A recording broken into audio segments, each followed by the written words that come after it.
Azərsportun bugünkü qonağı Olimpiya çempionumuz Fərid Mansurovdur. Fərid müəllim həmçinin də Milli Olimpiya Komitəsinin vitse-prezidentidir və Güləş Federasiyasının vitse-prezidentidir. Keçmişə qayıdanda güləşən vaxtlarına düşünəndə bugünkü günlə müqayisədə nəyi qeyd etmək olar? Keçmişə qayıdanda bugünkü gündən müqayisədə nəyə qeyd etmək olar?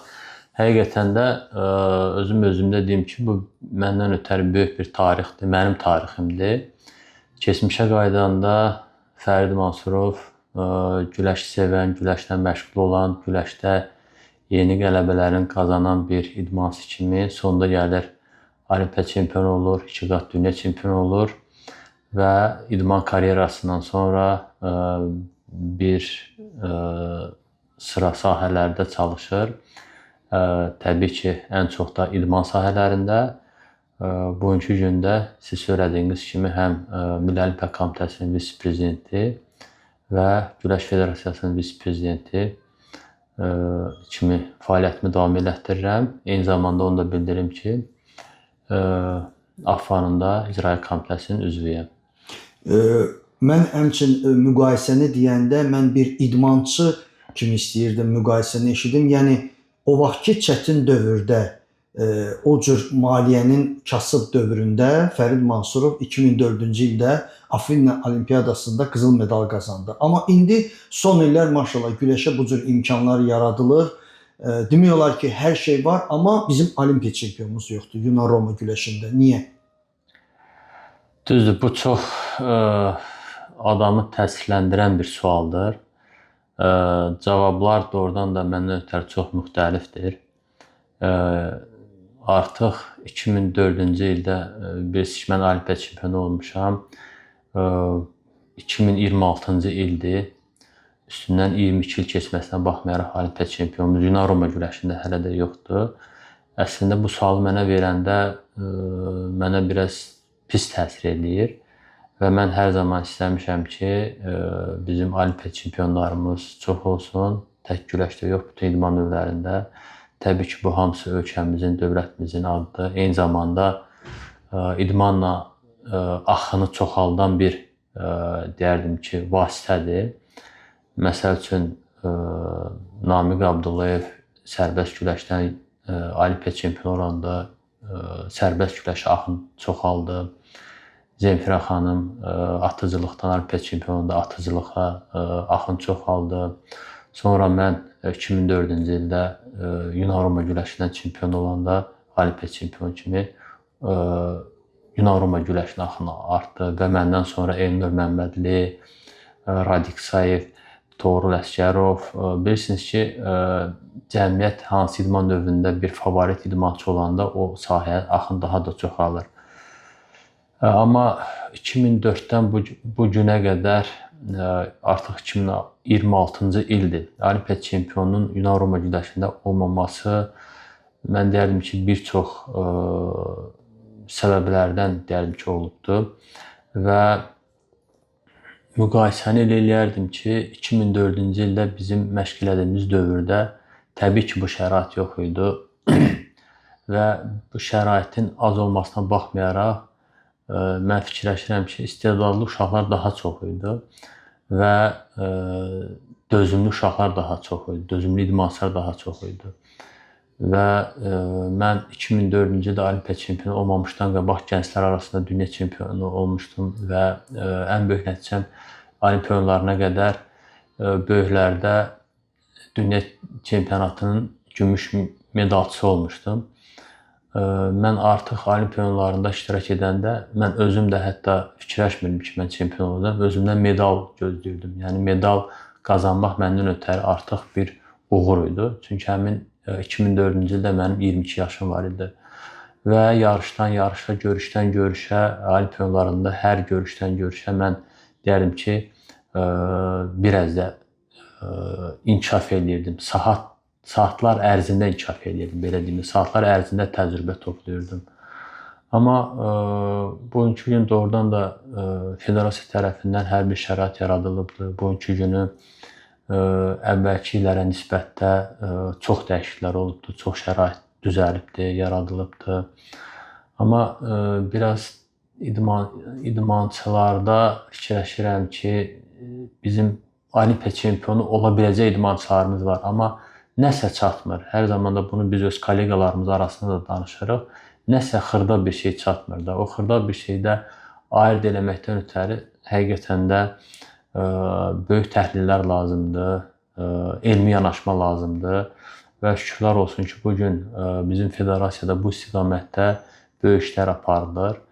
Əvvəlki illərə nisbətdə həqiqətən də bu istiqamətdə çox böyük işlər görülür və inanıram ki, bunun nəticəsini biz gələcəkdə görəcəyik. Şərait var, federasiyanın işlərini hamımız görürük. Amma çox maraqlıdır da bu illər ərzində niyə Azərbaycan güləşində, ümumiyyətlə Azərbaycan idmanında ikiqat Olimpiya çempionumuz yoxdur?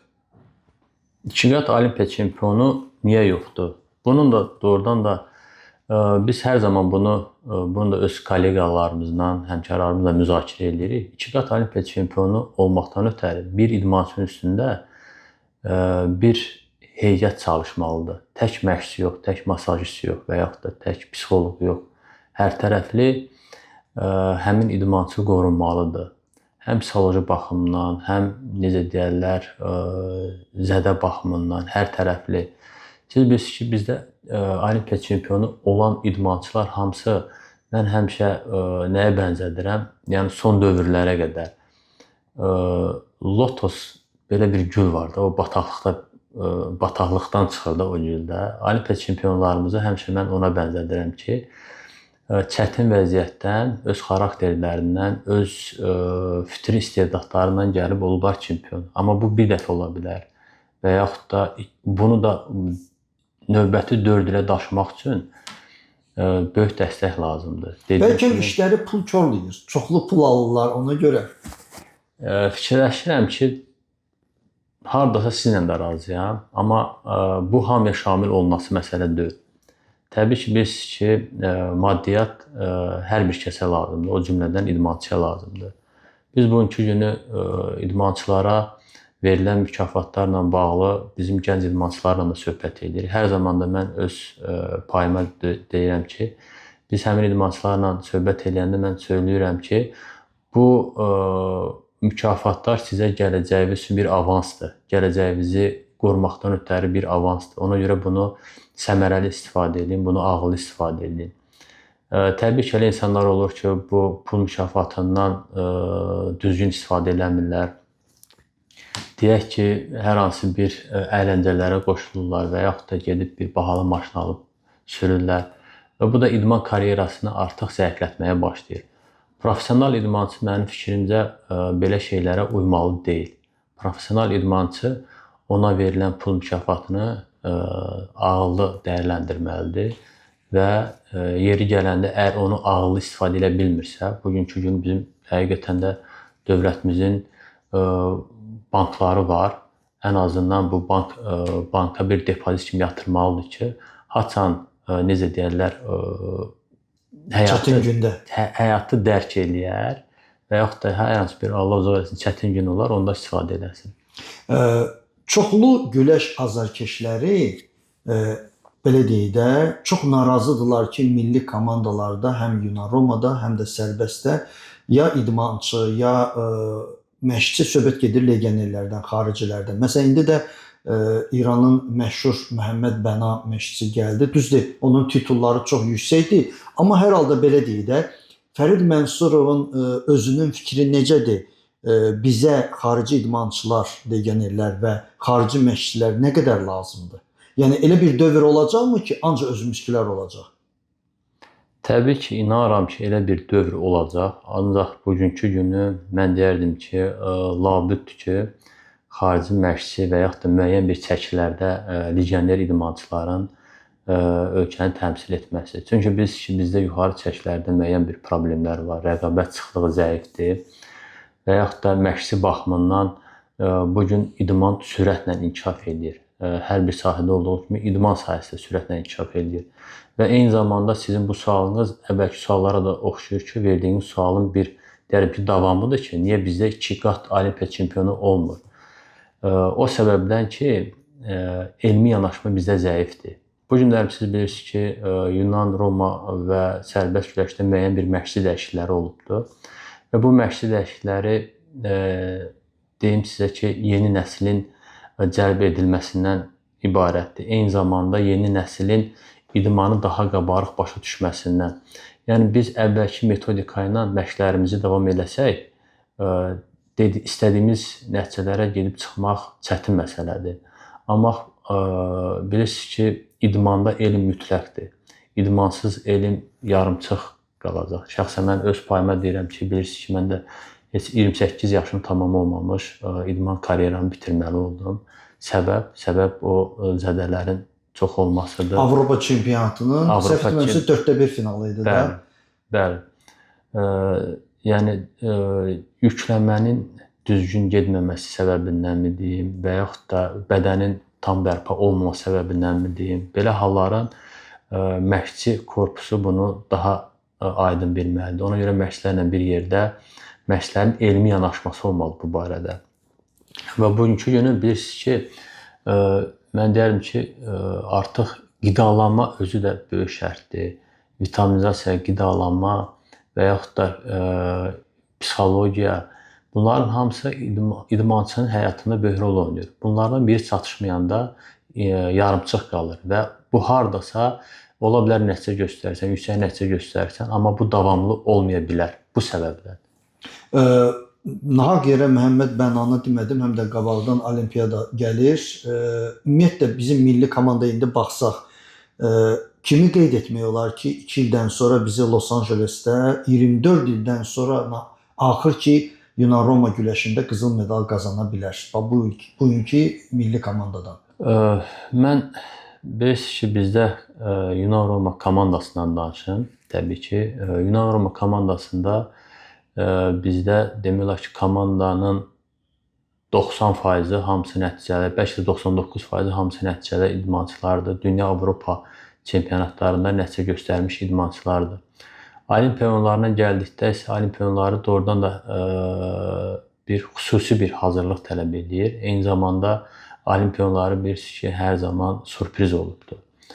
Ən çox medalı kimdən gözləmirsən, həmin adam məğlub olub və yaxud da kimdən medal gözlənilməyib, adam gedib sürpriz olaraq çempion olubdur. Yəni bu idmanın bir yazılmayan qanunlarına aiddir. O ki qaldı, mən istəməzdim fərdi adlarla bu qarməmsin qarşınızda çıxış eləyəm. Amma komanda bugünkü hazırlaşır. Bənanın rəhbərliyi altında Yoma komandanın baş məşqçisi, İrandan gəlmiş Bənanın rəhbərliyi altında və biz özümüzdə federasiya vitse-prezidenti olaraq Namiq Abdullayevlə, baş katiblə bir yerdə, Namiq Əliyevlə bir yerdə mütəmadi olaraq yığma komandanın təlim məşq toplanışlarına iştirak edirik və məşq proseslərini yaxından izləyirik. Və həqiqətən də bu mütəxəssisin yanaşmasını mən də özüm bir Olimpiya çempionu kimi qıraqdan baxıram. Çox deyərdim ki, bizə gəlib getmiş legioner məşqlərdən fərqli olaraq doğrudan çox belə bir fərqli bir yanaşması var. Fərid Mansurov deyəndə bir çox jurnalistlər üçün və ola bilər azarkeşlər üçün bir belə sual yaranır. Güləş üzrə Olimpiya çempionumuz və AFFA-nın icra komitəsinin üzvü. Amma çox maraqlıdır da, mən bilən heç vaxtı futbol milli komandası, ümumiyyətlə klublar, ümumiyyətlə futbol haqqında heç vaxtı danışmamışıq. Necə hiss edirsiniz özünüzü futbol camiyyəsinin içində ən əsas adamlarından biri? Özdə milli komanda uduzanda. Təbii ki, narahat oluruq. O ki qaldı icra komitəsinin üzvü kimi. Mən onu söyləyim ki, siz bilirsiniz ki, icra komitəsinin müxtəlif sahələrdən olan üzvləri də var. Mən buna bir normal baxıram. Əsas odur, güləş və futbolu əgər siz bənzətmək və yaxud da müxtəlifliyini müzakirə eləmək isə, burada məsələ söhbət gedir idmanın nəzəriyyəsindən. Nəzəriyyə olaraq eyni nəzəriyyədir. Təbii ki, birində fərdi idman növləridir, tək mübarizəli idman növləridir, birində komanda idman növləridir. Amma mən fikirləşirəm ki, bu normal bir haldır. O ki, qaldı milli komanda məğlub olanda bütün futbol azarkeşləri kimi bizə də məyus oluruq. Ancaq onu söyləyim ki, futbolda da inkişaf gedir. Bilirsiniz ki, futbolun strategiyası yazılıbdır və artıq bu icra olunmağa başlayıbdır və orada da bizim öz milli kadrımızdır baş məşqçi postunu daşıyan və inanıram ki, gələcəkdə təbii ki, buna bir vaxt lazımdır, buna bir müəyyən illər lazımdır və bu qısa vaxt kəsiyində hər hansı bir uğurdan danışmaq məncə çətin məsələdir. Müəyyən vaxtdan sonra inanıram ki, bu özünü doğruldacaq. Azərbaycan çempionatında kimə azarkeşlik edirik? Azərbaycan çempionatında açıq desəm, bilirsiniz ki, Qarabağ klubu bizim ən favorit klublardan biridir və paralel olaraq bir komandaya yox, mən deyərdim ki, mənim 3 komandam var. Aha. Özüm həm Neftçi olmuşam, Neftçi cəmiyyətinin yetirməsi olmuşam. O yüzdən Qarabağ, Neftçi və Sabah futbol klublarına. Azarkeşlər arasında bu çox söz-söhbət yaradacaq ha. Gücdə ki, niyə məhz bu 3 klub? Yox, seçim təbii ki, mənim öz ixtiyarımda olan şeydir. Bu könüllü olan bir şeydir. Neftçinin bir tarixi olubdur o yüzden. Qarabağ bizim ölkəmizi dünya miqyasında layiqincə təmsil edir. O yüzden.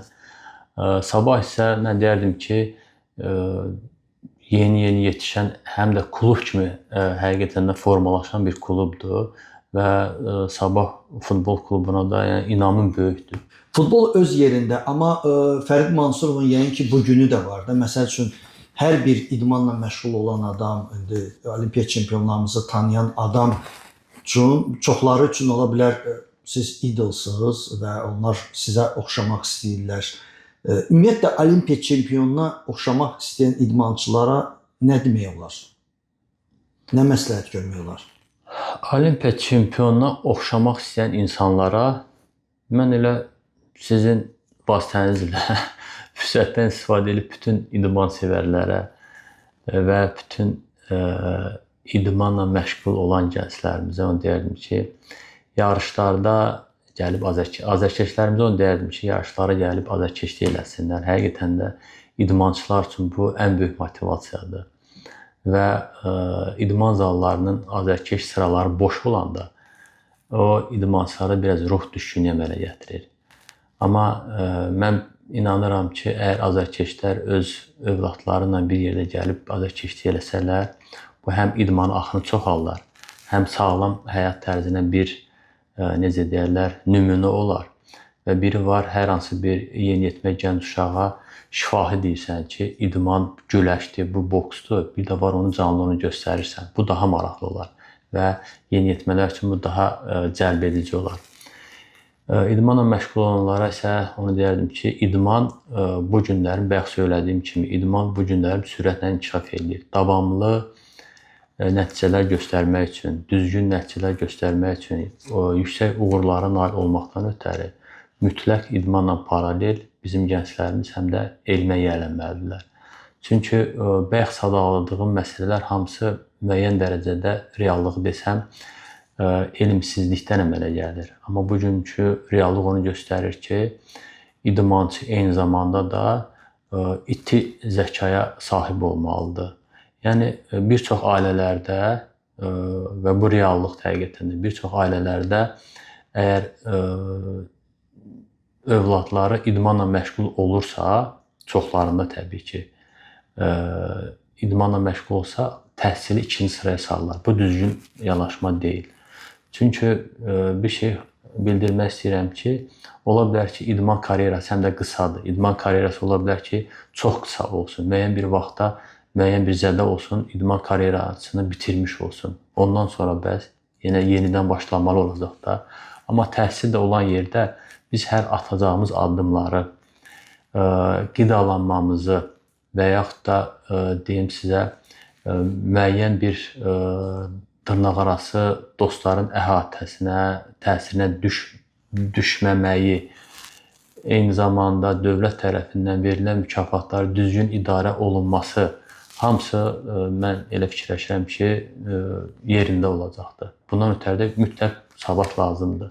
Və idmançılarda bir şey də deyim ki, idmançılarda beyin doğrudan da çox itişdir. Siz özünüz bir müqayisə kimi deyin də, bizim idman növləri və ya futbol, komanda idman növləri olsun və yaxud da fərdi idman növləri olsun da, burada beyin o qədər itiş işləməlidir ki, sən ani olaraq qərar verməlisən də. Bu beynin itiş işləməsinə bir işarədir, düzdürmü? İndi siz fikirləşin ki, bu beyni eyni zamanda bir elm baxımından da yiyələnmək olsa, elm baxımından da inkişaf elətdirmək olsa, gör nə gözəl bir gənc yetişər. Mən həmişə onu söyləyirəm ki, mən deyirəm, bizə üçüncü fərd lazımdır. Bizim sağlam gələcəyimizdən ötəri üçüncü fərd lazımdır. Birinci fərd götürsək təmiz idmançıdır, amma elmlə, bilikdən təmiz kənardır. İkinci fərdi götürsək ki, ancaq elmlidir, idmandan kənardır. Siz bu ikisinin müqayisəsini yəqin ki, başa düşürsünüz də. Üçüncü fərdi götürsək, həm idmanla məşğul olur, həm də onun savadı var, elmi var. Bizə bu üçüncü fərd lazımdır. Həm sağlam bədən, həm yaxşı zəka, eyni zamanda dövlətimizin də inkişaf elətməsindən ötəri, sağlam əllərdə qalmamızdan ötəri bizə üçüncü fərd lazımdır.